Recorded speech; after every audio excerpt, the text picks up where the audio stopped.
Welcome to Door2Door Insider, where we take a deep dive into the mindset, the why, and the how of the industry's top entrepreneurs, leaders, recruiters, and salespeople. We are the Door2Door Nation. Here is your host, Lee Barber. Let's go. All right, gang. Welcome to Door2Door Insider Season 4. Today's special guest is Pete Gutierrez. Pete has been in the sales industry for over 20 years. In 2009, he ventured into door-to-door sales with alarms with Pinnacle. In 2013, he expanded his experience to the solar industry, working with Vivint Solar in South Bay, California. Pete is currently with LGCY Power in accelerated growth and is a proud father of 3 daughters and enjoys staying active by running, surfing, and snowboarding. He has a passion for continuous learning and reads over 30 books a year. Additionally, Pete engages in day trading as a side hustle. Pete, welcome to the show, man. Thanks for having me, Lee. I'm excited for this one. You've been with LGCY for how long? I joined the tail end of December. So I had the first opportunity to meet you up at corporate, and we went to meet a guy that you had brought in just to talk to him. And you started talking about recruiting and training decks and processes. And before that moment, I was like, my training's good. My training's pretty good. You know, we do 2 days of solar school for an hour, and we get them in and we get them on board, and we have, all this stuff that we do. And the moment that I heard you say everything that you said, I was like, man, I got a lot of work to do. So it's a pleasure to talk with you today. And I just wanted to do that little intro because you were impressive to me right off the bat. So usually the way we start is a brief history of, what early childhood looked for Pete kind of growing up. And then you said you started in car sales, so we'll kind of get into that. But early years for Pete, what's like a kind of brief outline of your family, brothers, sisters? I don't know much about any of that. Yeah. Thanks for having me on, Lee. So early adolescence. So, I was raised by a single mom, great mother. She did everything she could to provide for us. Wasn't around often. So I am the oldest out of 3. So I have a sister that's exactly 1 year younger than me. My brother's 5 years younger than me, really close to my brother and my mother. And, growing up, I spent a lot of time playing sports. I think for my mom, it was much easier to put me into sports, pick me up after school. And so I spent a lot of time with coaches. Sports were the babysitter. Yes, sports were the babysitter. It's probably the best thing that could have happened for me because I have a lot of energy. I've spent the last decade of my life really trying to figure out how to calm that energy and actually put it to focus. But when I was young, I couldn't do that. And so having coaches in my face and constantly trying to, get me into shape was probably the best thing I could have experienced as a kid growing up. The second part to that was that I did grow up for a small stint for about 4 years in a small farm community before moving to another smart. Where at? So this one was in the border of Oregon, Washington, and Idaho. It's a place called Touche. Okay. It's a really small place, Yeah. and we were in the middle of nowhere, like no houses around for miles. And at that time, where I was being raised, the father figure in my life, I would say at that time, was a ranch hand. So he worked on the farm. And so I was put to work immediately from like the ages from 9 to about 11, 12 years old. Mm-hmm. And so waking up really early to do irrigation pipe before school, going to school, coming home, working on the farm. And in the summertime, that's all we did. So learning the entire process of all the effort you put in the springtime, you maintain it in the summertime, and you reap that in the fall. The fields. It was really huge for me. And then also on the farm, you had to be really creative, right? Because you were miles away from everything. So whatever's in the truck, right? Whatever you have on hand, like you got to figure it out. And so problem solving became one of those early things that I was introduced to. But one of my most pivotal moments growing up was meeting this guy named Chris Wagner. He was actually the owner of the farm. And his 2 sons had came back from where I didn't know at the time. And I had asked Chris and said, hey, where did your sons go? And, why are they back now? And he explained to me that they went to college. This is my first time ever hearing about college, really young, 9 or 10 years old. It wasn't something that was really spoken much at least with my mother. And he said, no, they go to school. He's like, they go to school. And I said, cool. What do they do when they go to school? He's like, well, they're going to school and they're going to come back and run the business. And I said, okay, so what's running the business? He's like, this is running the business. And so he started walking me through, and I said, wait, okay, so you go to school, right? You get an education, and I can come back and run the business. And so this is where my mind. How old were you when this was going on? Right around 9 or 10 years old, right? So this is my first time being introduced, like, oh wow, there's something more than this, right? Which was the struggle and you can run the business. Yes, and that you could run a business, and that I could be in the truck, drive it around, right, with AC on, and that there's a lot that I learned in that experience working on a farm, and to this day, it's a big pillar of who I am. But it didn't round me as the character and the person that I was meant to be, but it did teach me the value of hard work, right? And that you have to endure the process, right? Because it's a long process. Like waking up at 2 a.m. in the morning because I had the smallest arms to help put my hands up a cow's ass, essentially, vagina, I should say, and then put the chains around the hooves to yank it out because it was stuck. And just learning these things. And birthing, man, it's a serious birthing's situation. a serious thing. And the circle of life there and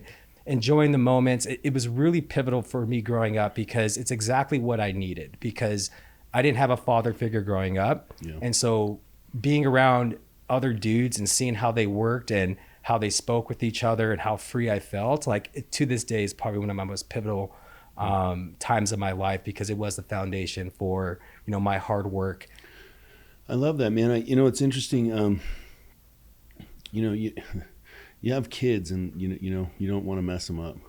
And I've got, my daughter's 12. I have another daughter. She's 22. Really rough time when I was younger. So thank God her mom raised her at that time. But I've had this second opportunity with my second daughter, Lotus, my youngest.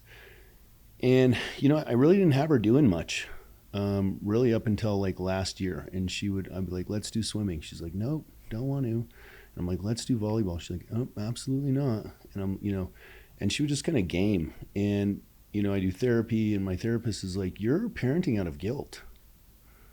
And it was an interesting thing for me at first. She's like, what? Like, no, I don't have, she's like, it's guilt of, how you grew up, and you're trying to create this really like soft life for your daughter because you don't want her to experience what you experienced. But she's not in that type of home anymore, right? And then I went to Tony Robbins, and you hear this stuff like Joe Rogan's like, soft men make hard times and hard men make soft times. And, I went to Tony Robbins, and he's talking about the world and the planet and the current state of affairs. And he's like, generationally, I guess stuff Tony studies, generationally, what the generations prior to us, like X was one of the last, quote unquote, harder, like more callous generations. And what X forward has done is we're creating this soft people. And all of that really caught on to me. And, like it just clicked. And I'm like, no, we're going to the gym. We're going to personal training. You're going to softball. And just the change that I've seen in her over work ethic and how like genuinely she appreciates me. Cause she'll be like, I hate going to the gym. I'm like, no, you don't. And we get there and I'm like, how was it? And she's like, I loved it. And she'll give me these hugs. And it's like seeing that work ethic implemented into her. And that's our job as parents. It's really cool that you had that experience and it's like, for me, I've had to learn how to do that with my own daughter because, I'm a hard person. I'm hardworking. I'm, great morals, ethics, great work behavior. Like I'm constantly like, it's hard and I come from a hard place. And so I was in the midst of that, like trying to create this super soft, cushy environment for my daughter so she could be rewarded and not live the life. And I was just hurting her. And when I instituted that work ethic and those hard things, it was like instant change and just her attitude and her figure and her team build, just everything. There was so much that went into it. So I love that, man, that you had that. And it's like, it's interesting for me to hear that because I'm like, man, that's what I'm trying to teach my daughter right now. And as parents, it's hard, man. It's really hard. I struggle with it every day too. My kids had a cheer meet yesterday and the weather was awesome. They just wanted to hang by the pool and they started griping about going. And I said, look, first off, when we start something, we're going to finish it. But two, this is how I start every run, which is I don't want to do it, but when you finish, it's going to be the most rewarding thing. And they got first place and they were super stoked on it. And the funny thing is the weather changed, right? So they wouldn't have been able to go to the pool anyway. And that's just life, right? Life is just trying to get going, and just that's the hardest part has always been for me is get going and getting momentum. Everybody. Yeah. It's this weird thing, right? Like it's, what is successful people do what they need to do, not what they feel like doing. That's exactly right. So cool, man. And then teenage years, what did that? So teenage years, I ended up moving to a small town called Payette, Idaho when I was 12 years old. And that's where I spent the rest of my time going to school. Another small kind of community, bigger than the one I lived in prior, right around like 4,000 to 6,000 people. Graduating class was right around, I think, 74-ish, not a big class. And so a lot of sports, because if you were athletic, fast, and all those things, you played every sport, multiple sports. So I really gravitated. I'd always played baseball, and football was kind of my main thing. And then when I got into middle school, picked up basketball and soccer. And soccer became my main thing, where I played year round from 7th grade all the way through high school, which was cool. So some of that competitive spirits in there too. Yeah, I was able to win a state championship on that one too, which is pretty cool. Nice, man. So 20s, where do we start moving towards the sales career? So that's a really good. So I didn't want to do college. I went to college, tried it out, and I just could not focus for whatever reason. Do you have attention deficit? I do, yeah. Me too. At a very young age. A lot of us do. Yeah, at a very young age. And I've gotten much better at it. I mean, at that time, I just could not. I'm like squirrel. Anything, everything I wanted to go after, and I could not just focus. Yeah. So my buddy was like, hey, I know you're in school, but you should try selling cars in the summertime. This is before, everybody's buying it on apps. They had to go on newspapers. Yeah. And I got really lucky because there was 2 Bosnian guys that ran the car dealership, and they taught me how to sell.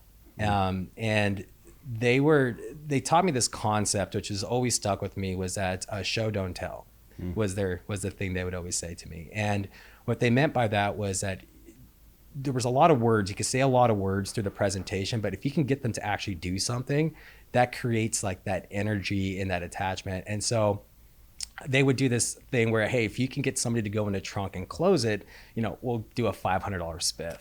And I did. I walked them around. I used all the techniques they taught me to get in the car and all this other stuff. And I said, hey, look, there's this handle in the back. Try it out. Yeah, you should try it out, right? Because it glows. And they were like, whatever. I was like, I promise. And then they went in and they did it. Everybody was laughing. But what I learned through that experience was that I don't know what I don't know. These guys have a lot more experience. And to me, it felt that this is goofy and like, is it really going to work? The reality is when you try these things, they do work. And another thing they taught me, which was really good, was that just don't assume what they want and ask a lot of questions. So this is where I learned the discovery questions of, being able to not profile somebody when they come on the lot, right? But to ask a lot of questions. Just because it's a guy looking at a sports car doesn't mean he's there to look at a sports car. For all we know, he could have a family and looking for a minivan. Right. And so you need to ask these types of questions, really good discovery questions, to then build a profile around this individual. And then while you're doing that, simultaneously, you're thinking of all the cars in the lot that could fit this person, so that you can really, do an option close between the vehicles. So those 2 concepts really helped me kind of start my my search for becoming a better salesperson, right? Because then I realized that I was really good at it and making a lot of sales, that like this could be something, right? Like sales could be the way out without having to get a degree and go in that direction. So I went all in on it. I've talked about this book on the podcast a couple times, but there's a book called How to Survive as a Hunter in a Farmer's World, adult attention deficit disorder. And so they really specialize on so many studies have been done on children with with attention deficit, but not so much on adults. And I think really we're all growing up now. So when I was in school, it was in the 80s, and I was in special ed because they didn't, in 85, they didn't know what attention deficit order was. It was like, I remember getting spanked for, I also have dyslexia, but because I can't spell, and I still can't, so it's like, but what this book does is it talks a lot about the adult with attention deficit and the hunter mentality. And what they say is that it's actually a mindset that has come up through evolution, and it is the hunter, because the hunter needs to be able to pick something up or kill something and then drop it in pursuit of the next best thing. And so our minds are constantly on the move. When it was small tribes of people, which is where we started, it was always what's coming, and right in our minds will also, we do a lot of negative self-looping and some of what could be the worst case scenario, or what's this, or planning or plotting or just hunting. And they talk about how applicable our skills are to the sales world and what a double-edged sword they can be if we don't hone them in right. And I really vibe with what you said, because it was the same for me. I still struggle with it. And we were just talking about time management. I have to really be very careful, because I'm like, I hate doing this thing because it's really hard for me to sit there and do it. So I break it up into chunks specifically. But on the sales end of it, like doors for me, we're like, oh, this is the hunt. Like, people are like, doors. I'm like, I don't know. I kind of like doors, man. I would just like go out and I was just like hunting. But really good book. I know you read a lot of books. Yeah. It's How to Survive as a Hunter in a Farmer's World. Some really good explanations. And it kind of normalized me. It made me feel like, oh, okay, it's all of us. We're like a tribe of hunters is what it is. And what they said was the farmers came in, and farmers are like my wife, Misty, where they have to be able to plant crops, have patience, wait over time, pull all, and then it's like, so it's a completely different mentality. But when I read it, I was like, okay, I'm normal. So yeah, I vibe with that. Yeah. So the car sales, what did you go into doors? 2009? Yeah, 2009. So in college, we had a really close group. Did you go right from cars to doors? I didn't. There was a little bit of a lapse where I tried a few other sales jobs, worked in a call center and tried a few other things. Learned a lot about cold calling at a young age. So I was trying to figure out where I wanted to land with sales. Yeah. I wanted to find something that had really big commissions. I didn't like waiting for ups at the car dealership, and I could see that it was turning in that industry. And so a really good friend of ours named Oscar Luna, give him a shout out. Oscar Luna? Yes. So what year was this? So he's been part of our friend circle since the early days of college, so like 2004. Wow. And so we all have this group we're all still friends. And he went out that first summer and came back. And I remember he bought a Hummer, and I was like, what are you doing, bro? What was the product he was selling? Alarms. It was alarms. Yeah, he went to Seattle with Apex, which is now Vivint. And then every year he was taking out my buddies, and then I saw him buy a duplex, and I saw him buy more, and I was like, he was accumulating wealth at such a young age, and we loved Oscar, but there was this one thing that like we all thought like, Oscar? Like if Oscar could do this, like this is insane. But one thing he taught me is he has probably one of the hardest work ethics I've ever seen in my life. Like he is not afraid to go out there and get into the trenches and go grow. And I love that about him. Yeah. And so he brought us all into the industry, and I didn't want to go out and do a summer sales program. I've loved being at home. I loved my summers, and I'd spent early on, the whole reason why I took these sales jobs is because I took all winter off to go snowboard. I love snowboarding. I would every year put anywhere from 80 to 120 on my tags. I loved it. And the whole point of me getting into the summer program was so that I could do that. And ironically, that didn't happen, which is so funny. But he brought us in. He started his own shop in Boise called Zenith. And he had this office, and it was the first time I ever attended a sales correlation. He had a bunch of people in there, and I was like, this is cool. This is back 2004, 5-ish. This is actually back around 2009-ish. And then after that, I experienced it. We went to Wichita, Kansas, and then started learning how to sell door to door. And I really struggled because I missed home. I felt that for whatever reason, knocking on doors felt like it was a little beneath me for whatever reason. And I think a lot of people feel that way when they first get in.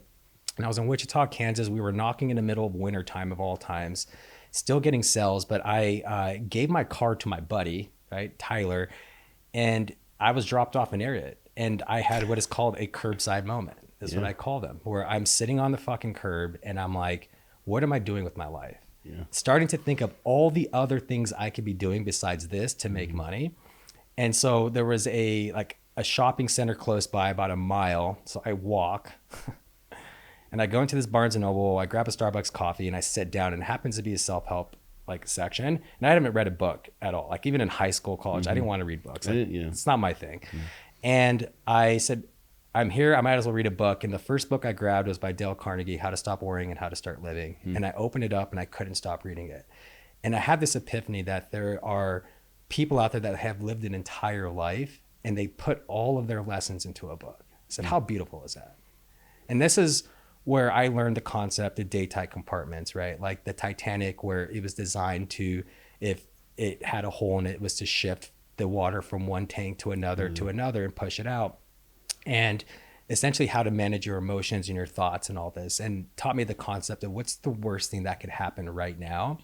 And just keep doing that until you get to the moment is, are you still alive? Mm-hmm. And if you are, then go push forward, because the worst thing that can happen, you've already imagined it. So you can choose whatever outcome you want. So just go put your effort towards something and go all in on it, because either way, one of them is going to happen. I love that. You know, so. I love that. Earmark that for a second. So I love timelines. You know, I think I remember when I started with Vivint in 2017, I was 41. And, you know, my initial thought was, Justin Mott was one of my buddies. He's here in Vegas. He works for Pros, great dude, amazing salesman. And he was coming around with these checks, and I'm like, door-to-door sales, bro. Like, that's below me, right? I sell limos. I'm like, right? Like, I worked in business development, a limo company. So I would just, get contracts for large corporate transportation. Like, it's some magically amazing job. I'm making 110 grand a year.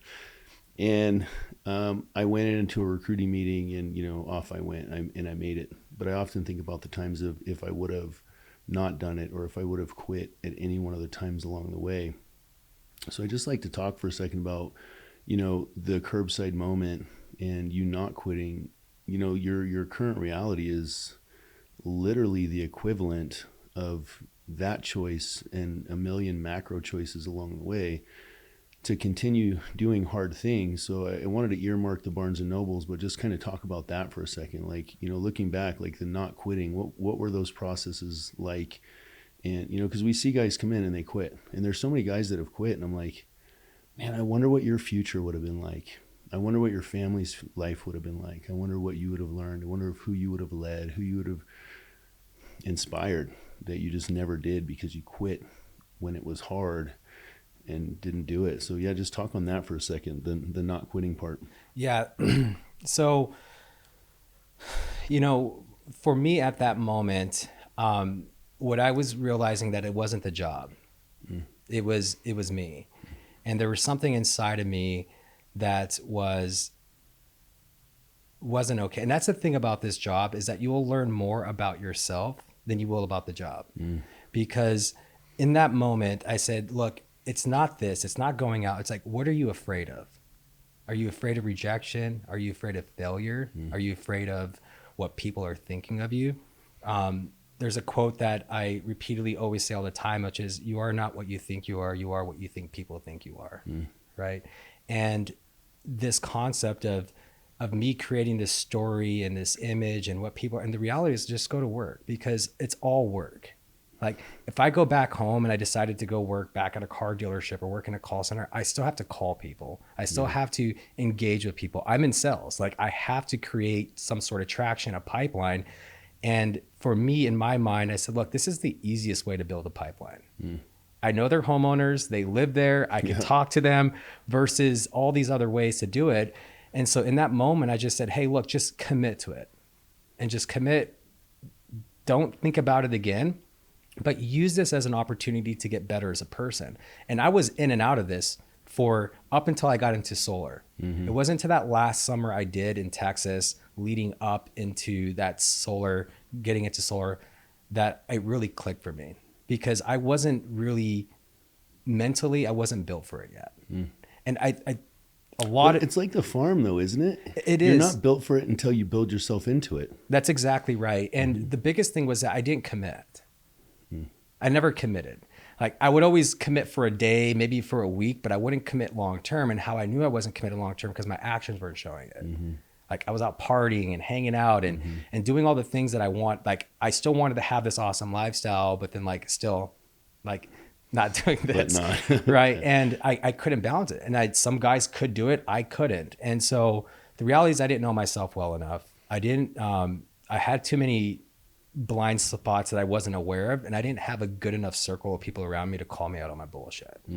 And that's the best part about having a family, is because like when you have a family, it's every day you see it, right? But in that moment, I didn't. And so I started really trying to figure out, like, I need to surround myself around better people. I need to be around people that can call me out, that can hold me accountable. More importantly is, what's my self-image of myself? Mm-hmm. These were all the things, like the discovery that I was going through at the time, which was over not just a week, but years. Isn't that the magic of doors, man?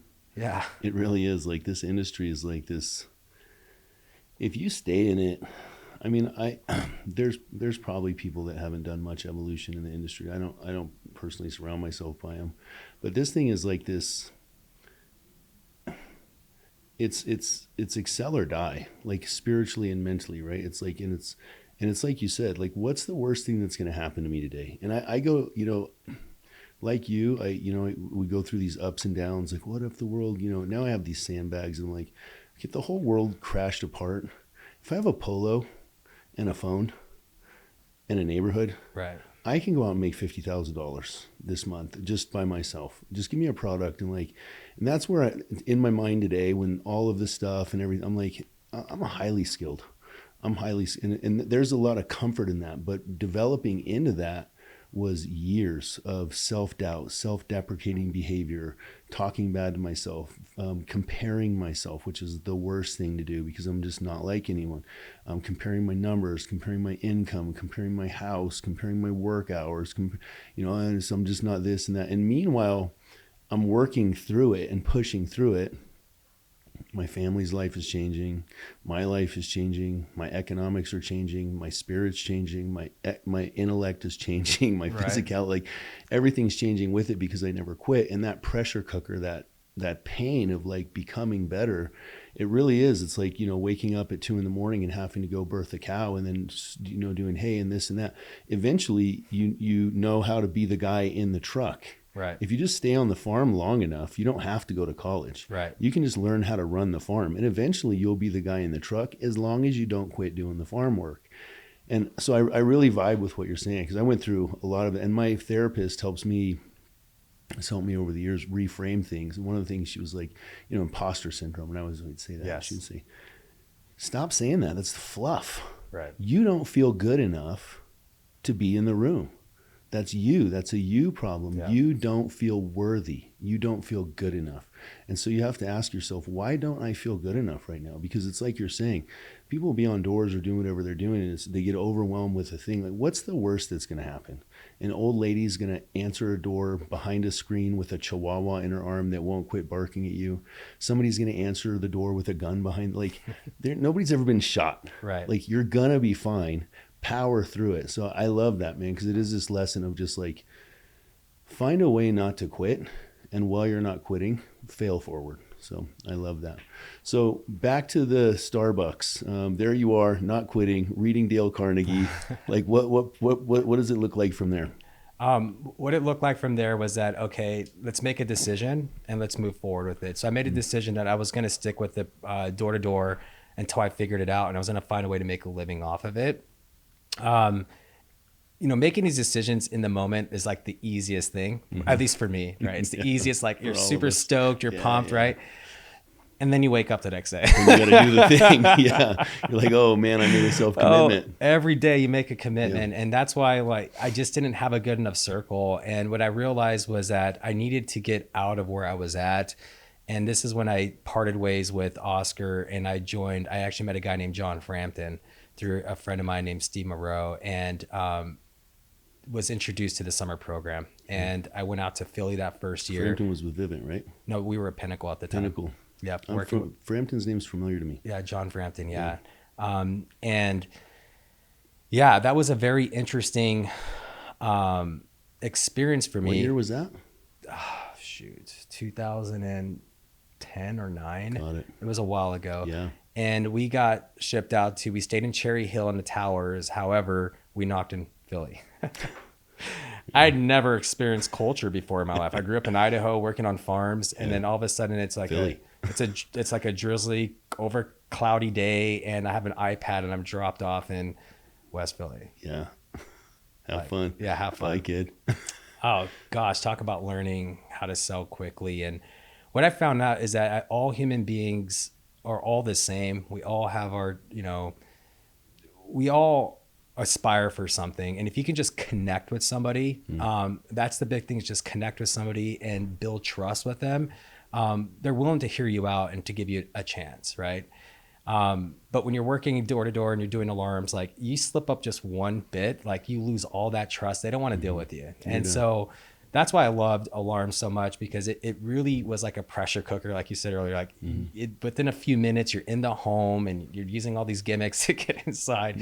And then you get inside and all of a sudden there's a technician knocking on a door 45 minutes later and you're like, holy smokes. Yeah. I want my next kill. Yeah. And it's just like the next one and the next one and the next one. And I was not the best guy. Like I would fund 150 in a summer.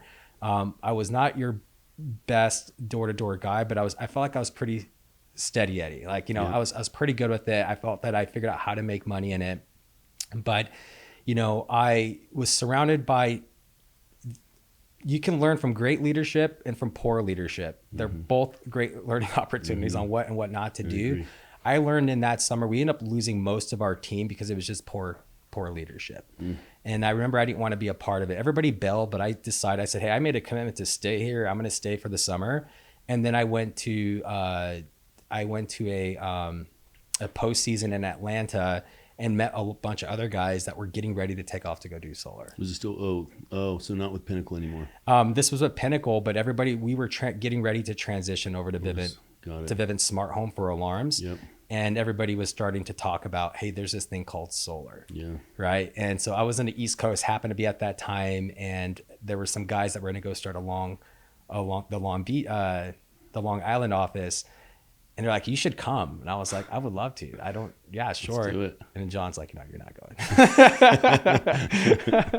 So what does it look like from there?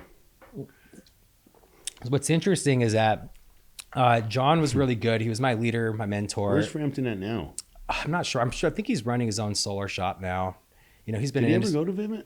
Yeah, we all went to Vivint, and then we went to Vivint Solar, and then he took off to go to Solar City and start that whole thing. I've heard his name before. And we went to Texas, and this is a very interesting thing. I don't share this very often, but when I went to Texas, I'd probably say one of the best things was that John put me in this office. Like I wanted to be around the guys that were going out on weekends and having fun, like you know, kind of a lifestyle thing. And John's like, no, you're going to be in this office with a bunch of return missionaries.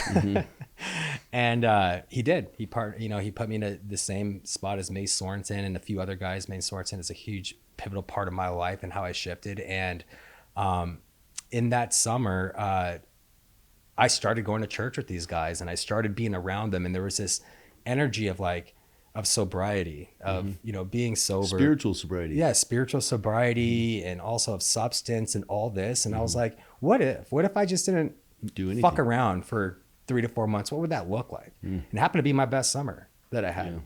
And more importantly, spiritually, I was like, okay, there's more than this. And I didn't go home to Boise after that trip. And I never went back because there was too much at home that would tempt me and I wasn't strong enough yet.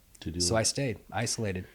I love this topic, man, because, you know, I'm in recovery from, you know, alcoholism and drug addiction when I was younger. I actually don't like to identify specifically as that anymore. I just based on not anchoring myself to the past. Like I really define my sobriety today just in the sense that I have such a big purpose. You know, I have my daughter is my purpose. My wife is my purpose. My teams are God is my purpose. I have a bigger purpose where, you know, alcohol, cigarettes, drugs, they just don't serve me. So yeah, I was, you know, definitely alcoholic, and, you know, I don't even pretend to be able to drink at this point. Like it's not something I want to play with. But I really love that you say that, because I think that, you know, I see a lot of different stuff in the industry, and guys, and I don't judge guys. Right. Like, meet them where they're at. I don't have any room to judge anybody. But I think there is something to be said for mental and spiritual and physical sobriety in the cleanliness of your mind, body, and spirit, how you process emotions, how you process yourself, and how you grow like at 1% better, right? We're just trying to grow this. I think it accelerates that growth and it compounds. You know, there's a thing that they do say in Alcoholics Anonymous, but it's meeting life on life's terms. I don't know if it's the only place that it's said, but it's something that's always stuck with me. It's like, whatever's going on, to meet life on life's terms, and I need to do that sober. And I see people with their kids and sometimes they're drinking. It's not generally bad, but it's like, you're also not the most present father or mother you could be in that. And you drink tonight and then Sunday and you wake up Monday, and it's like, you're not the most physically, mentally, spiritually present person in that. So I don't judge people. I do find that I'm attracted to people who have more sobriety in their life, just mentally and spiritually, because there's some type of connection there where you abstain from, finding this reason to check out, right? And it's like, I get it, it's fun and all this stuff, and I get it. But there's something to be said for the strength that comes in not needing to check out, not using that for fun. Because it's like, creatively, I don't drink and I have a lot of fun. I don't do drugs and I have a lot of fun. So it's like, I really connect with that, and I vibe with it. And again, I'm not judging anybody for drinking. I always do challenge people. I'm like, just like you said, try it for 90 days and see how you feel. See what your relationships look like. See how your work looks like. See how your intellect looks like. See what the books that you've read, the content that you've taken, and how you're approaching life, how your physicality is. Like, just try stopping. And this is the other thing. Can you? Yeah. And most people aren't alcoholic, but they can't stop drink because I can't miss out on Friday night with and it's like, that's a problem. Like, when there's a can't, when you can't, to me, that's a problem. So I vibe with that. So you connect with all these guys, and what year is this? This is in 2012. This is right before we go out. Solar in its infancy. Yeah. This is right in its infancy. And I was approached, I'm from Boise, so you have Jason Newby, and you have all these guys that have been building really big regions out of Newby. Boise. Yeah. Solid dude. Yeah. Never worked with them, but he was always trying to get me to go to Hawaii, and I wanted to go. Yeah. He recruited me probably like he looks 2 like times. somebody who'd be in Hawaii. And and John, every time I was like, no, and I'm so glad. I didn't know Newby's been around that long. He's a lot of us are like, holy smokes.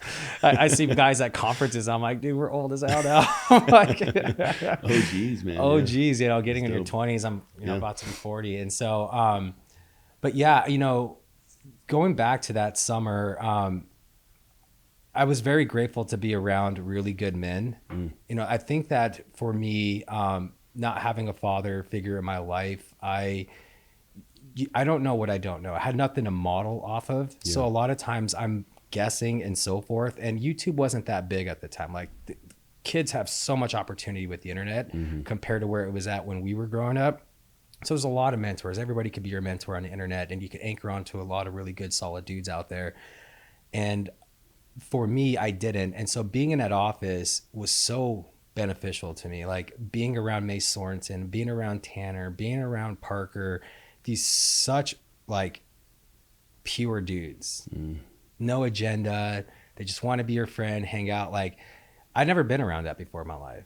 And it really helped me and turned me into this next 7 years of my life, where I met my wife that summer, ended up having, our 3 beautiful children. And it was all due to that one summer. And that's where, like you said earlier, what if I would have given up? Like, I wouldn't have my kids today. Yeah. Who knows where I'm at? And that's life. Like, life will always push you in the right direction as long as you just commit and you just say, I'm going to go all in on this. And so that summer was huge for me. I set goals. I said, I'm going to go do this. And I did it. And I felt really good. And so leading up to that then was going to solar. I hit up John and said, hey, I'm going to go do solar. And he said, great. So are we. So awesome. And then so we go to the Bay Area, and man, solar in its early days was tough. It was tough, but it was fun. Yeah. And ignorance is bliss, because when we came in, we just expected that you would do the same numbers as. Was it PPAs, loans? What was it back then? It was all PPAs. It was. The only company. Leases back then, right? Or it was a PPA. It was a PPA. And we had no idea. Like, our training when we came, let me take a step back. So we just assumed that, we could do the same solar numbers, right? I mean, the same numbers in solar as we could in alarm. So you should be able to do 1 to 3 a day. That's what we figured, because if we were taking people from, $25 to $60+ this is a no-brainer. We're saving them money, right? It's free solar. Yeah. Like, in our mind, we're like, this is like incredible. And our commissions doubled. Yeah. Like, in today's world, everyone is so spoiled, Yeah. right? Because the commissions are so high. But back then we were getting paid $200 a kilowatt, and a majority of our money was coming from CAD pay, which was like $75 a kilowatt. So we got a lot of CAD pay. By the time we got the install pay, there was really nothing left. But like it was interesting. But I was very grateful for it because we did some serious volume, and I had a lot of really good people in my office, like, for John Frampton, Trevor Bybee. We had, Luke was in our office, CSO. Luke Toon came in our office afterwards, and we just had so many hitters in our office. Is that where you met Luke? Yes, that's where I met Luke. Luke came in after John Frampton left and became my DM with Brian Rossetter. And it was really good. I loved the experience. How was Luke? Beast. Luke is a beast. He's a beast. Yeah. And I happen to be the guy for whatever reason. This is my skill set, which is I'm able to watch people do something and I'm able to turn it into a training. Mm-hmm. That's just a skill set that I have. I could do it with a lot of things. The way my mind works is I'm able to look at it and break it apart and to say, okay, we can teach in these different ways. And then they should be able to pick up, for the majority of the people, 70% of people, they should be able to pick it up fairly quickly. And this is where in my office, I think it was Luke, was just like, wait, do you hold like trainings on Wednesday? And I'm like, yeah, I do. And he's like, why? I was like, because everybody keeps asking me. And so I just figured I'd just host a training. Yeah. And, but when we got in, the beautiful thing about getting into solar at that time was that we were just given paper contracts, and we were working in San Jose. Our office was called South Bay, but San Jose, California. It's like the tech capital of the world. Mm-hmm. And everybody there is, working at Google, working at Apple. Everybody's an engineer. Everyone is like, the culture is really diverse, and the cultures in sales are, they don't make same day decisions and so forth. And most of these houses don't have AC, so they have low usage. And they're like 1.5 million, and today probably $2.5 million small little ranch houses, like 1,500 square foot. So it was really interesting to get there because it was really hard, and it had been plastered for years on the loan product. A lot of canvassing teams, a lot of like Varangos and Solar Cities and all these companies that had been there for many years. So when we got in, I was excited. I can speak for myself. I was really excited. They got this new product. I was studying all the equipment on the airplane ride to find out that none of that mattered, right? And so I was like, so what's the product? And they're like, there's a paper contract, had all these pages in it, and you'd have your folder, same technique as alarms where you tear it and show it. It's a fold out. Yeah, and so you write 15 cents in there, and you write 2.9, and then have them sign it, and then have them sign like blank page 37 of like a NAM. Like, okay, done. Let's go. Right. And so the crazy thing about this was that when we got in, what it was this. Okay. So when we got in, we were selling them, but we had nothing to show them. We didn't have a CAD design. We didn't have a monthly payment. We didn't have any of this stuff. So we had to figure out how do we get people to sign up same day and commit to a site survey, because that was the key. So we used the same techniques as alarms, like conceptual pitch really quick, get them to understand that, hey, this isn't buying solar panels. This is just buying electricity from a solar company. We just happen to produce the power on your home, right? Same thing we're pitching today, full circle.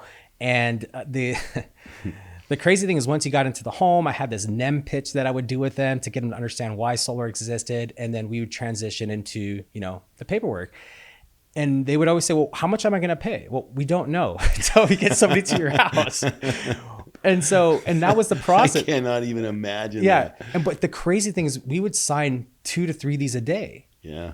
Like Luke would throw down 20 of these in a week. It was insane. Luke just went out and sold, just to knock doors. This is our CSO, for anybody that doesn't know, Chief Sales Officer, co-owner of Legacy. He went out, was it like a month ago with Mark, and sold 4 in a day. Yeah. He's still a beast.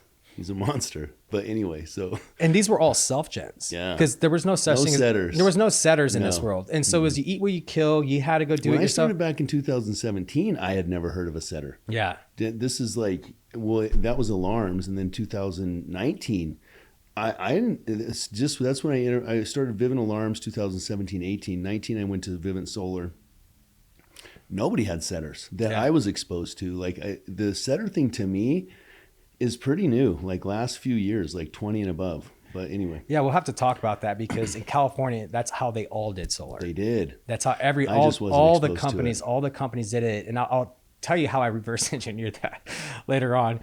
But what was interesting was that we learned how to sell the product conceptually. And we realized that the real product wasn't solar panels. It wasn't any of that. The real product was long-term price protection. We knew that the rates were going to grow exponentially. We had the data on it. There was a report that came out. The utilities wrote what was called the death spiral. Yep. It was based on data in Germany about how utilities essentially just don't become profitable when people go solar, which means the grid can't be maintained and so forth. And so I researched a lot, I studied a lot, and tried to find an angle to really pitch these homeowners.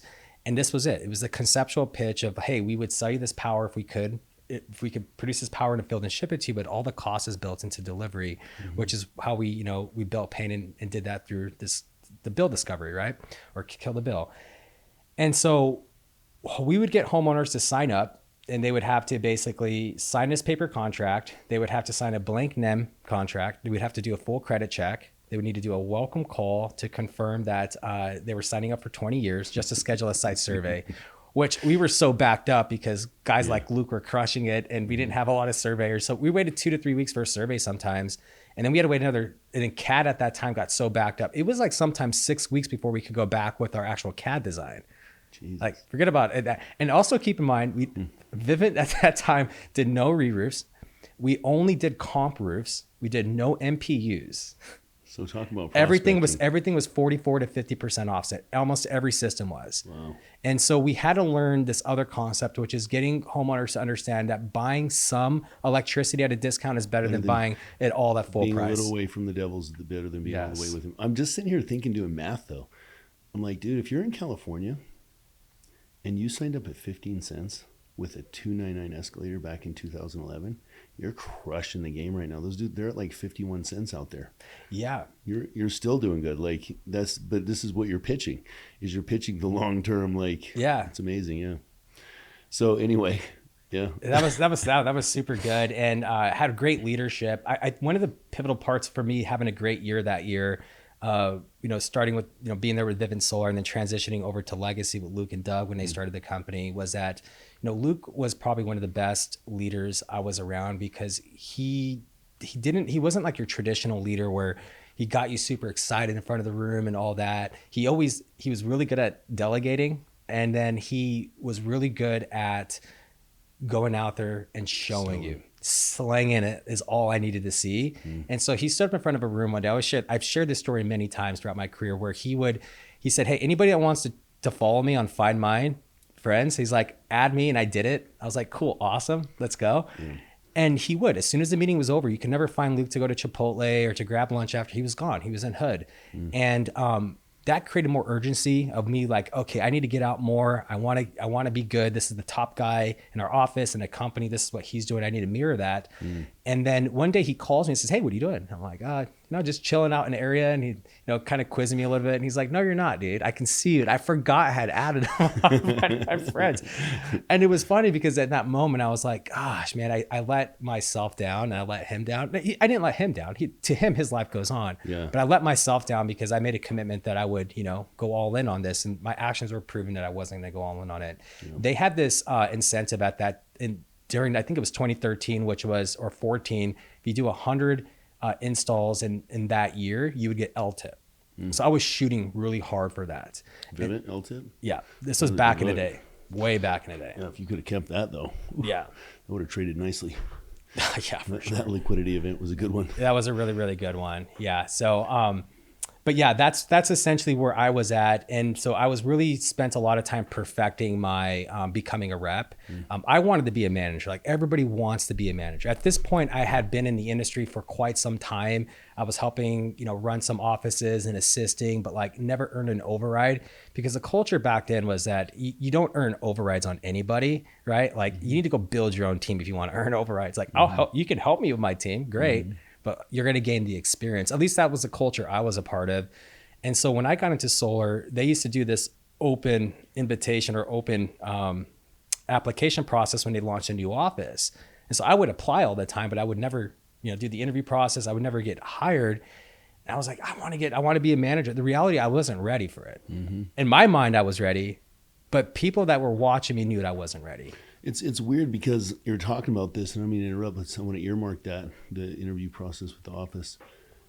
But I feel like we have a lot of reps running offices in That's the very industry. true. In the industry, and it's just like the military, right? There's a Marine, and there's somebody in the Army, and then there's a Navy SEAL or an Army Ranger. There's a difference between grunts and operators, and it's like, I had John Taylor on a while back, and he said the problem with our industry is that people make so much money so fast they think they're a professional, and that can really start to hinder people's growth because, and when I see people get in and they're not actually operators, like they don't understand the macro details of everything that can happen. They're making decisions not knowing what's going to happen a month, 2 months, 3 months down the line. There's a lot that's missing in there, and I think some of that has left the industry, where what you're talking about, where there's like, no, you're actually not ready yet, you need more time, this is what's going on. And I think the reason that some of that's left is because there's so many choices now. A guy can just get a hair up his ass and he's like, you know what, I'm not a manager, this dude over here is going to give me 5 extra cents and he's going to call me a district manager. Right. I'm Ghost. And instead of staying in the saddle and doing the hard things and learning things and watering the grass where they're at and like learning the lessons with people that, right? Because generally you're in an office with somebody you love, trust, respect, and they'll leave and think that they can do it and go try and put those shoes on. And I've seen people try and put those shoes on, not just in my, just in general in the industry. And I'm like, you're not wearing the shoes well, man. You playing the playbook for ruining a team, playing the playbook for ruining setters. And, we're in this industry, we're recruiting. We have a fiduciary responsibility to people's lives. We're making people generally quit when we're bringing them in from another job. We're making them quit their normal life. We're saying like, hey, let's get out of this 9 to 5. Let's get out of the matrix. Come in here with me. When you do that, they're trusting you with something to teach them something new. And if you're not an operator and you don't know how to grow that human, change that human, and how to lead the team in the right direction and not get everyone killed or ruin the team or just ruin people's lives. And sure, you can sell, but you have people's lives in your hands. And I see a lot of that where it's just people are not, they're grunts, they're not operators, and they're in offices, and yeah, they're making good money, but they're not making great decisions. So I think there's a lack of it, man. But so that was cool. They were just like, no. So what did that do? But I almost already know the answer. So they told you no, but that has to just gear you to, okay, I don't know enough. I need to know more. Yeah. So I felt that I had really perfected the process of being able to sell. And then second was that I figured out how to train people. So, and I knew this because every time I was knocking, I would always have somebody knocking with me. Like my managers would be like, hey, I'm going to throw somebody out there. Awesome. And they would knock with me and they would always go back and like, I'm doing this job because I made it look so easy, but there's a lot that goes into it, right? Yeah. There's a lot of experience and so forth. And so I was like, good. And then my mentor said, you need to learn how to recruit. Yeah. You need to go recruit your own team. Recruit. And I was like, how do you do this? Like, cause what you do is I've already tapped into my network. I'm in California. I'm from Idaho. Like nobody's gonna want to move down here to try this new thing. I was trying to get Oscar in it and like trying to get a lot of people, but I just wasn't there. I didn't have enough behind my name to recruit people in. Yeah. And so I asked Doug and I said, hey, Doug, I want to learn how to recruit. Could you tell me? And Robinson? Doug Robinson, CEO of Legacy, where we're at. And he said, hey, look, the next time I'm on a recruiting call, I'll just patch you in and just put you on silent. And he did this many times for me. And I gained a lot from those conversations. And I figured out what the pattern was. Like, okay, this is a system on how you recruit. It's a sale. And that really opened it up. And then this is where I started to come up with the concept of top, middle, and bottom of funnel, because I was really good. Like you hear this all the time with reps, right? If you put me in front of a homeowner, I can close it. And it's like, well, then put more homeowners in front of you. Well, I don't want to go do the hard work, which is generating, knock the door to get the lead, right? But put me in front of somebody, and I was that person, but with recruiting. I'll put somebody in front of me, I can recruit them. It's like, well, go find your recruits. Yeah, go generate the lead. That's the value. That's the value add. And so marketing is always the value add. It is the value always. add. You could have the best product in the world. You could be giving away free gold bars. And if people don't know you're giving away free gold bars, nobody's going to come get free gold bars. Yeah, you need to know who's raising their hand. Yeah, right. 100%. And a lot of times, you got to create that situation to where when they come across it and they raise their hand, right? Then you need to go do what sales does, which is how do you convert that over? Yeah. Right. And that's the entire middle and bottom process to it. And so, you know, when I was there at Vivint, it was very chaotic. It was just growing and everything, but everybody was scattering. Like, it was so interesting because Vivint at that time, and I just wanted to sell. I wanted to be at one company. And then I was part of like my region with John and other people where they were bouncing from Pinnacle, and then they went to Vivint, and then now we're at Vivint Solar, and then now they're going to Solar City. And so I was caught in this thing where, like, I've now learned this, but like in early on in my career, which is, oh, if you want a better opportunity, you need to go to a different company, right?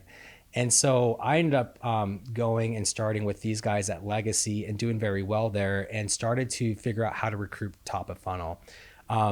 One of the really cool things I like about Doug a lot, which is at the core of my leadership, is that the first thing he ever did was he hired a culture coach, which is Travis Anderson, I believe is his name. And he was with us for 4 quarters. And he had done this same coaching sequence with working with, you know, Utah team that went to the Final Four, working with the Broncos when they went to the Super Bowl, but really getting clear on what culture is by design and not by default, right? And so in this process of going through this with Legacy, we were introduced to a guy named Todd Straw over at Grant Cardone. And he was recently there. He was their director of sales over their call center. I think now he's one of their VPs. He still works there. He loves it. And he introduced me to a concept. Well, first off, when he gave his speech, they do this all the time where they send in their guy to your thing and they do this whole spiel, but the whole goal is to get you to go to their 10X growth con or whatever it is, right? But he had recruited 1,100 guys into Cutco in 1 year. And I was like, how do you do that? Yeah. And he's doing it in the Inland Empire where I was at now and building teams. And he taught me this process, which was called cart dev, and how you actually pitch somebody in this process to get them to commit. And then more importantly, how do you get them up and going to make money as quickly as possible? And I was like, wow, this is incredible. He probably doesn't even know it. Like, to him, it was just like, oh, cool, this is what you do, right? But I took so many notes. I still have them. I still review them. And this is where we figured out this thing back in 2015-ish, 2014, 2015-ish, is these new hire events that we would do once a week. And he was like, I was like, well, how do you get people to show up to him? And social media wasn't that big back then. Like, it's so crazy how much you can use social media today to grow your brand and to grow all that. And these are all things that I want to do better. And you can see a lot of guys in the industry that really leverage this and they're doing great at it. But back then it was like, okay, cool. We had a big stack of flyers. We would flyer every parking lot we went to. The day of the event, we would go to like the outlet malls, because nobody wants to work at an outlet mall. Yeah, that's true. And getting people to come in. Yeah, you see those people in the middle of the mall? Yeah. Like in the little stands? Yeah, nobody wants to work there, dude. Nobody wants to be there. Also, all they're doing all day is asking people to come over to their little stand. Yeah. And they just get the worst looks, but yeah. And they're built for rejection already. And so we learned this concept of, hey, let's load up the room every time. We built this deck. And this is where we learned this concept of getting people to buy into the industry first, then buying into the vehicle that can take them to their destination in the industry, which was our company, and then how they make money and how we're going to train you better than anybody else and make sure that you're going to have success in this. And so we started growing and we grew really fast there. And then this is where kind of I got introduced to the setter closer model. Everybody was doing it in California. So Varango was a really big company in California that went out of business, but Varango, Solar City, and I can't remember the other company that was out there, but Peterson and Dean. Phenomenal. Everywhere you went, there would be these vans of just tons of setters, just like scattering everywhere. And so I applied to I applied to every setter position that was available in California.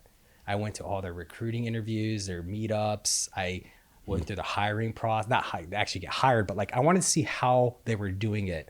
And then I reverse engineered it and was like, oh, this is how they do it. This is how they pay their setters. This is how they get people in and so forth. And I built a business plan around this. And then that's when I transitioned and went to the East Coast. I wanted to go back and work with an EPC. And so I went to Trinity Solar on the East Coast. And that's where everything changed for me as far as how I approached building and scaling from what I would say one of my most important mentors in my life, Tommy Pollock. So this is where Our relationship was me hearing, and just to unpack for the guests a little bit. So Pete's, you'll explain it better than I, but the basic philosophy is that it's a funnel system, and there's 3 portions to the funnel. Top of the funnel is, however many fishing lines you have in the water to pull a recruit in, whether that's organic recruiting, marketing, flyers, any lead source that you have to pull a recruit in, that's your top of funnel. How do you expand the top of funnel to get as many people in as you can? And then middle of funnel is the recruiting process, and recruiting, onboarding, and then bottom of funnel is the training process. And where I've really learned a lot, I've learned on all 3 portions of the funnel from you for recruiting. But immediately what I determined was that you're right. We have to have, and we created these decks that you have and all these training platforms. But if, we're spending XYZ on top of funnel, let's call it a couple, $2,000, $3,000, $4,000 a month on bringing recruits in. Okay, great. We got them all in. Oh, and let's say we're spending a bunch of sweat equity in middle of funnel, and we have, high value individuals, meaning people, mental, spiritual, physical, financial, high value individuals doing the recruiting meetings. That sweat equity actually translates into actual hard financials, because they could be doing something else. And then you drop all those people in with no training. Yeah. And they don't know. It's like you just wasted all the sweat equity in the middle and all the financial equity on the top. And so what I really learned from you was like, oh, wow, first let's expand how we're getting people in on the top of the funnel. Let's get as many fishing lines in the water as we can get. And then 2, let's really work on the recruiting process. Like, what does the interview process look like? And then 3, the moment we met, I came home and started, I don't know if you know that, I left Utah and I had my little notepad, and we're in a recruiting meeting. Yeah. So it wasn't like I could ask you questions. You were just saying stuff, and I was like writing on my phone. I'm like, oh shit, this dude's dropping nuggets right now. Like, what is this? Top of funnel, middle of funnel, training deck, 4 days of solar school, 3. And I instantly came home and started, and my whole team, I'm like, everybody's got to meet Pete.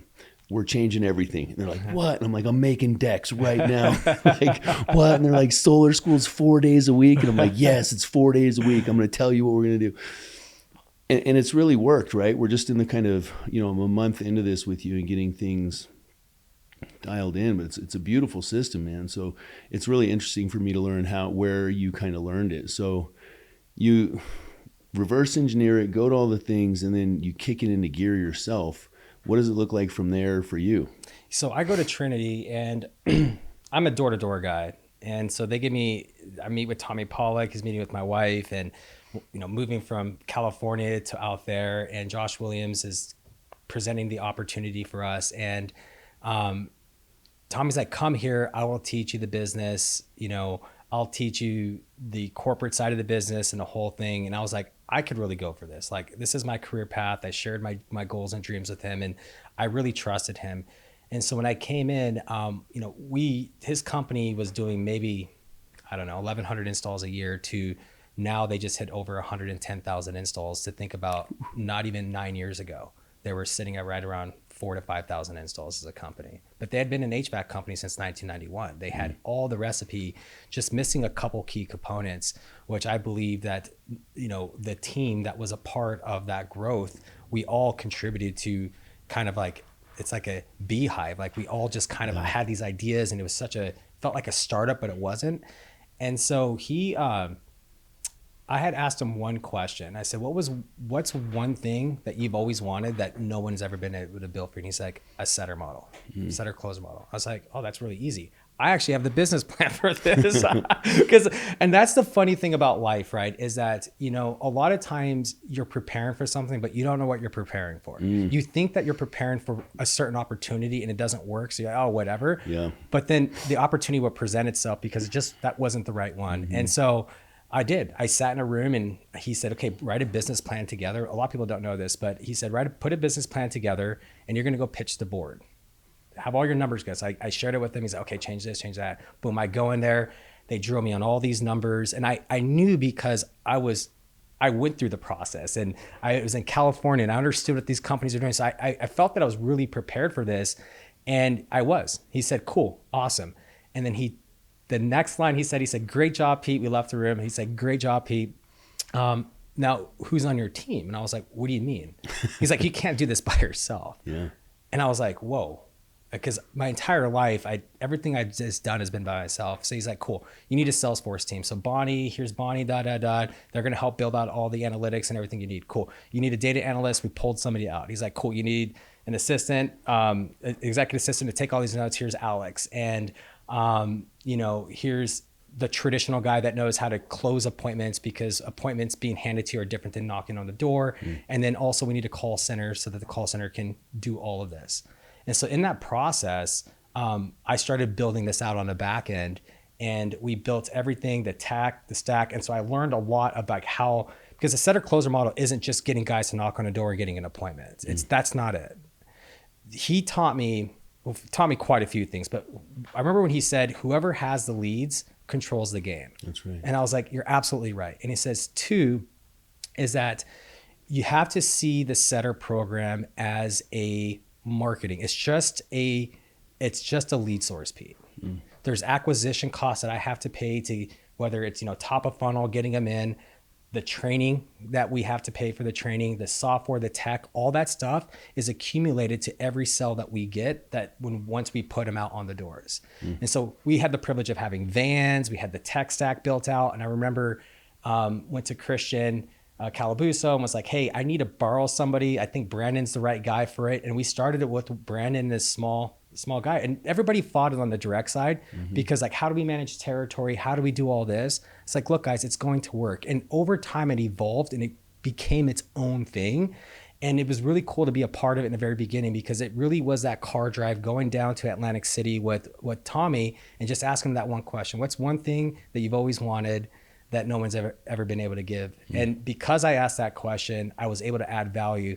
More importantly, I started understanding the entire life cycle of what a lead does. And I gained a lot more responsibility of overseeing, from the call center to ad spend to other things like that I was exposed to, that I was like, oh, wow, this is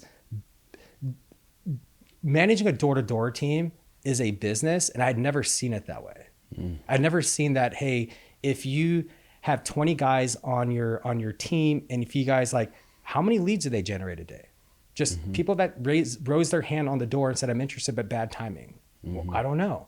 How many of those actually convert to an appointment? How many are in the appointments every single day? That was one thing I learned, was every day is, what's your appointment count? How many more can you add to the calendar that day? How many demos did we get that day? What was the outcome of those? Because if we sat inside the home, then we need to know based on raw and scrub percentages of where are we at? Because if we're below these thresholds, we're losing money. So I started learning all these things, and I was like, what an advantage. Like, if everybody could just know this, like, the industry would be so healthy, teams would be so healthy. And there's a lot of room. The thing about solar, there's so much room for everybody to grow into. It's what I've learned for many years being in the industry. But that is the key thing that I take away, is that we should always run it as a business. And if you're not running it like a business, you're leaving a lot of meat on the table, on the bone. But yeah, that was my experience with Trinity, and I love that company because of that. I think this is, it's like I go through this with, listen, I still learn, right? It's like when we were in that recruiting meeting, and you said, I felt like, I love feeling like a rookie. Like, I'm not, right? How long have you been in the industry? 2009. You started selling in 2009, right? Like, I came into the door-to-door industry in 2017, right? And then worked as a rep for 2 years, and then ran a small dealer, and then, here. So, in the comparison, you have so much more time under your belt, right? And it's like, that's why I love witnessing people who operate at a different level, who have gone through different, because really a door-to-door team is a business. And the difference between a grunt and an operator is an operator runs a door-to-door team as a business, right? KPIs are fundamental. I'm just going through some stuff with, some of my teams now, where they stopped posting numbers every night, and they weren't doing that. They were going to change some stuff, and then what they were going to implement just stopped. They just didn't do it. And then you see production downtick, and it's like, because there's no accountability. And it's like, teaching guys it's just the same thing, right? It's like learning to become a farmhand. It's like, over time, we teach guys how to be an operator if they just stick in the game, but it's having them go through these experiences where, a lot of what I talk about with my guys is, it's like, we are meeting people at all different kinds of levels. of their career. A lot of the people that come in just lack a level of personal maturity, even in their 30s and 40s sometimes, because they've never had to manage themselves directly. They've always gone and clocked in somewhere, and it's like, they can't go out on doors for 2 hours because, the world is falling, right? They don't have the maturity to stay out there.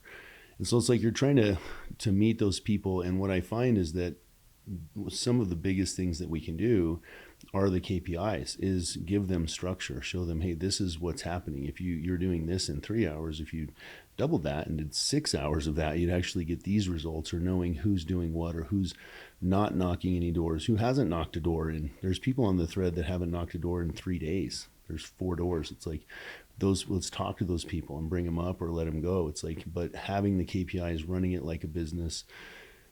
Setters it is a business, and they are a marketing force. And guys think because they're putting sweat equity that it's not, there's no finance to that. Sweat equity is actually, and then on the top of the funnel, we're spending money to get those guys in, and then there's gears, and then there's time, and then there's training. It's everything that you said. And this is one of the things that you said a few weeks ago on one of our trainings. You were like, it's a marketing force. Yeah. And if you simply like my roofing company, my Google pay-per-click campaign, I mean, the thing can cost, some months, just the pay-per-click campaign, not the SEO. The SEO is about $5,000 a month.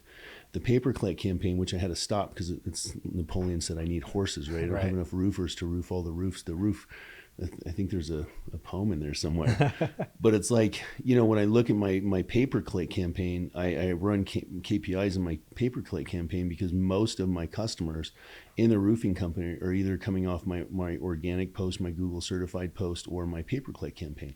And I have to put a lot of time and effort into that to make sure that everything's clean. Are my stars clean on Google? Is my insurance clean? Like Google wants checks and balances for all these things. And then what is the marketing? Are we doing, like my marketing company does blogs and all these different things on my PPO campaign and my SEO campaign. Those are hard dollars. When I'm running in full force and there's $10,000 a month coming out of Fortitude Roofing's bank account into a marketing campaign, it's really, really real. It's $120,000 a year. You're like, that's real.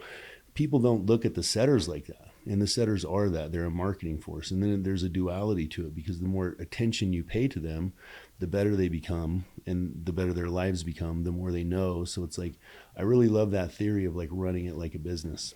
To add on to that is that, if you're spending, for an example, $10,000 a month and you're marketing on social media, you're going to make sure that ad is working. Does it have the right sales copy? Do I need to change the picture? Do I need to do this? And you're constantly A/B split testing it because you're putting a lot of money out and you need to have some in return, because CAC is important in running the business. And it's the same thing with the same concept with your ad is your setter. And so, hey, let me hear your pitch. What are you saying? Where are you being stuck at? And one of the main things that I learned and why I started training people on my own is because I'd ask them, hey, where are you getting stuck at? And they didn't know where they were getting stuck in the pitch. So it was like, hey, I noticed that a lot of guys were throwing around, hey, there's 5 steps to a pitch. This is what it looks like. And everybody has different variations of the 5 steps. And I was like, cool, we need to systematize the steps. So I read a book called Predictable Revenue. This is when I had to build out the inside sales team for Tommy. And I called Todd and he was there. I said, how are you running your inside sales team at Grant? He said, read this book. You'll learn everything you need to learn. And I was like, wow, this is incredible. Why wouldn't we just do the same thing with our setters and our reps in general, which is, how do we create predictable revenue? How does McDonald's have the same consistency in fry across the entire world? Is because they have SOPs. SOPs are at the foundation of every business, and you should have those standard operating procedures in your office. And so what I started realizing with training, and this is something that I won't take credit for, but I learned from a kid named Andrew McCall at Trinity, and he systematized the training, and he figured out a way to train self-gen reps in 5 days to where they can go produce. And I was like, this is incredible. Now, the content, I was like, well, I would change this and change that, but that wasn't what was important. It was the system in which he put in, and he knew what the outcome was going to be. If I can get X amount of people into this training, I can get X amount of people to get out, and I can get X amount of production out. And I was like, this is incredible. And then, Elon says, hey, you can take 3 weeks or you can do 3 days, right? And I was like, he's absolutely right. So with training with reps is that you can spend 3 weeks banging your head against the wall, right? Like them calling you sporadically, oh, I'll knock with you this day, knock with that day, and it's all over the place, and you have appointments, oh, sorry, can't work with you. And what happens is that it's a poor experience for everyone, a poor experience for the rep, poor experience for you, versus saying, hey, we're going to hammer this thing out in 3 days, and I'm going to determine if you're going to be on my team or not. And that's where I have the whole paradigm shift, is that we're not recruiting. So with top of funnel, you're always recruiting your buddies, your network, things like that, right? But a majority of the people that you want to be building your team with are going to be fresh people that have no exposure to the industry at all levels of the industry, right? Whether they're 19, 20 years old to they're 40, and they're intrigued by the opportunity in solar, right? Renewable energy. We're going to go from, 2.5 million homes to 14 million over the next 9 years. Like, you want to be a part of an industry that's growing this fast, right? Now, are you the right company? Great. Yeah, there's a lot of teams here at Legacy. There's a lot of teams at some of these companies, right? But how do you know if you're going to be on the right team? Because you could be at Valor and get all the training you want, or you could be at some podunk team that's just like, hey, dude, here's your slicks and go try to figure it out, right? Deuces, yeah. And it's a poor experience. So one of the things, right, is that when you come into training, is that I've always said, just systematize it and put everything in place so you don't need to think about it. And what can be evergreen, which is, evergreen's a terminology in marketing, which is, make it once and it's always going to be good. You can just repeat and repeat. And so we started figuring out, like, look, the attention span inside of a classroom is like 2 hours, maybe 3. Like, you can only go over so much content before you're over training and you're overstimulating and the whole thing. So, I worked with a kid named Chris Garza, which was here with us. And we said, hey, we should create a lot of these decks that you have and the decks that he had. And let's assign homework every single night, and let's measure who's actually watching the homework. Homework, that's the next level. Who's watching the homework. I gotta do homework. Because then we started saying, okay, so we don't want to recruit people. What we want to do is we are recruiting essentially through the top of funnel, which is gets them excited. It's like the lights, right? And they're the moth, they come in. Perfect, we got you, okay? Now, what we're going to do is we're going to interview you for the job, which I made a lot of mistakes in my career, which was I was recruiting during the interview process. Why we're good and da. And they walk away like, oh, they want me and they need me, right? Versus, hey, I'm going to interview you. And then we got really good with the questions, and we created this grading system. And, we would bring them in, we would invite them. If we didn't know if we wanted to, we'd bring them to the training. And we had all these sequences to bring them in to get them to show up for day one. This is no different than an appointment, right? You got an appointment, you need to get them to show for the demo, right? It's the same concept when you're getting them into day one training. And then day one training, you set expectations and say, hey, look, guys, you guys have 3 days to get this all dialed in. On Friday, you're testing out in front of everybody. This is what it's going to look like. I have 15 of you in here. I only have 7 trainers, so we're only taking 7 people, the best of the best, right? And so we created all of this takeaway. This is no different than a sales process, but they need it. They need it and we need it, because the reality is we want to take on 20 guys, but do you have 20 people to go train? No, you don't. That's a huge mistake too. It's a huge mistake, and it happens over and over, but what a great problem to have. Hey guys, we have 20 people. We're only taking 7, but you can come back for tryouts next time if you want. Right? I need to implement that immediately. Yes. And so there's a lot of different ways to do this. And this really falls on local leadership to implement this and to see things through long term to actually see results. But the thing was that, we would say something day one, like, hey, you got to have 90% of this pitch memorized tomorrow, or just don't show up. And they would show up. And the first thing we do, hey, I want to hear everybody's role play. And I want to hear everybody's pitch. And we started instituting that. Yeah. And then you pull them aside and, hey, man, look, I'm going to give you another day because you're going to get 3 rebuttals today. To overcome objections. And then the next thing you're going to get another 3. And there's a lot of memorization. And Chris Garza taught me the memorize, internalize, and personalize, right? This is our job, is to get them through these 3 steps in the first week and get them prepared to start producing day one, which is on Saturday. That is the main focus. And creating and gamifying it so that leaders are fighting over these setters and they want the setters and so forth. But that's where the money is made. The money is made in that training, because if you do that effectively throughout that first week, you don't have to babysit weeks 2, week 3, week 4, because week 2 is also very important. Week 2 is when you start engaging them into the program, right? Because now this is where you lose most of your people. So it's important that the people that you pair them up with are not contradicting the training. So you need to pull them in. You need to be organized. Don't be the guy that's, day of shadow being like, are you available? Are you available? Like that. Imagine being in that dude's shoes. Yeah. How you would feel. Tough. We've all done it. But they're also interviewing us. Yeah, and this is all from experience myself. And so one of the main things is going into week 2 is this is when you you know, you have to have that team event every week, because now you're getting them to the team event, you're getting to the sales meeting. Maybe you run a special competition. Maybe you pair them against another team that's going on, but you got to get them fully immersed in the program week 2. And I learned this from Alarms. This is what they did in Alarms, which is like, hey, your first 4 weeks, you can win all this swag, because they knew the stat that if you it makes it real if they can go get a deal. It is. And there's a lot of ways to do that in the first week, which is you require them to bring an electric bill so that you can review it for training purposes. Hey, find somebody that owns a home, bring the bill in. Step 2 is, cool, now we reviewed the bill. Now set an appointment up so that you can see what this looks like inside the home, so you have more experience. You mentioned this, so run a comp on who can bring a bill. Yeah. Like that's, dude, I'm just sitting here spinning out. Like, I'm like, oh man, it's because we run into the problem of, in a good way. That's why I love this stuff. It's like, I'm sitting here thinking, yeah, if we have 6 people start next week and we have 4 trainers, we tell all 6 of them, only 4 of you are going to make it, instead of like overburdening. Cause you know, I'm guilty of it. I'm sure everybody is, but my guys are guilty of it. I see them do it. They'll be like, well, we want all 6 of them, so maybe we'll just double these 2 guys up. And it's such a poor experience. Instead of like, you gamify it, create a situation where like, okay, if you don't, whoever knows their pitch is staying, whoever doesn't.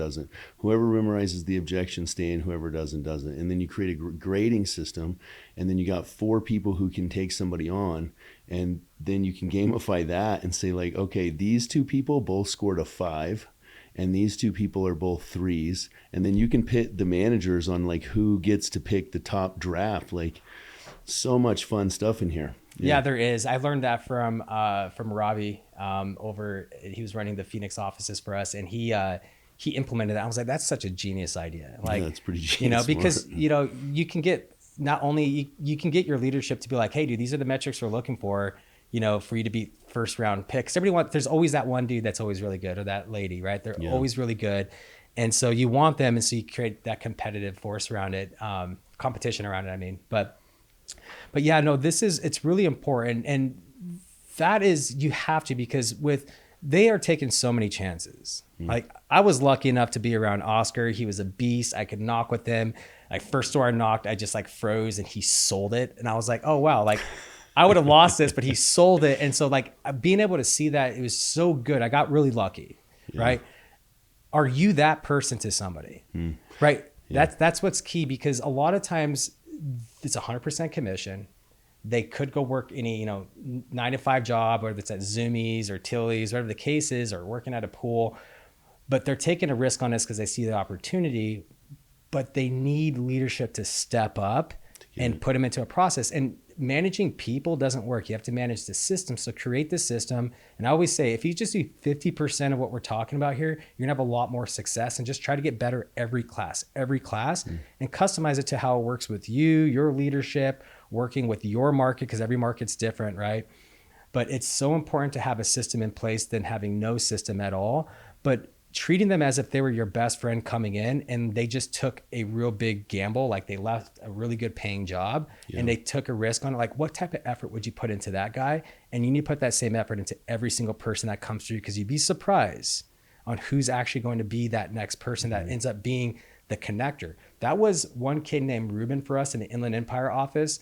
We found him at a job fair, and he came in and he was running through one of my trainings, and he pulled me away like on day 3 training. He's like, bro, this is the best thing I've ever been a part of. He's like, can I bring more people to your next training? And I was like, yeah. We ended up recruiting like the entire company that he was at. Wow. Because that's when I realized that the training is your largest asset, because whoever can train the best, word gets out.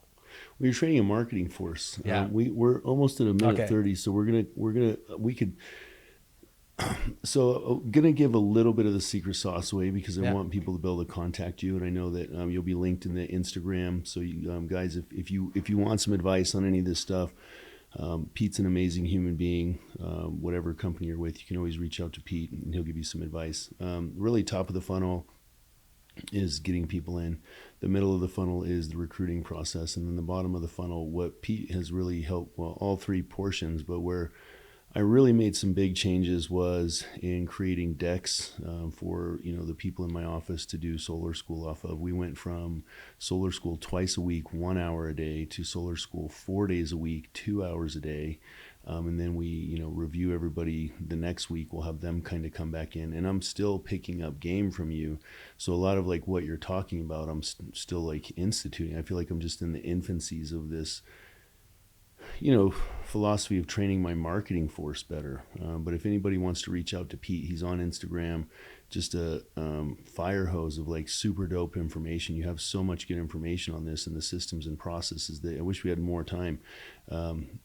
But I don't want to give all your secret sauce away. Yeah, sure. But, you know, thank you for coming on today, man, and being, you know, open with the community. I think that, you know, a lot of us struggle with the same things. Recruiting, right? It's like, it's this, you know, I've said it, like, I'm a beast, dude. Put somebody in front of my face. You know, my guys say the same thing now. I'm like, why am I the only one bringing people into the office? Because your little power circle's done it. It's, you know, I have more influence and I joke with them, but it's like, you know, what I really realize is the power that I have is, you know, probably the best recruiter in the room, but that means that I'm not using my warm circle anymore. I'm not using my sphere of influence anymore. I've outsourced that into any mechanism, advertising, people, humans, that I can get people into me on a consistent basis. But where we were really messing up, and even just hearing you, like I do try and, you know, be the light and have people the moth. I'm not like, hey, come make a bunch of money. That's not my pitch in recruiting anymore. But just that training, man, has like watching my people adapt to it, and then watching the people go through it, and watching my people make mistakes. I had to pull a guy off the board, you know, and he was like, he's in my office, he'll probably laugh, but he was explaining the mathematics of a solar deal to setters. And I'm like, dude, don't do that. They just need to know how much they get paid. If they're going to make $1,000 a kilowatt, show them what $1 looks like, how it turns into 1,000, sell from here, go to here.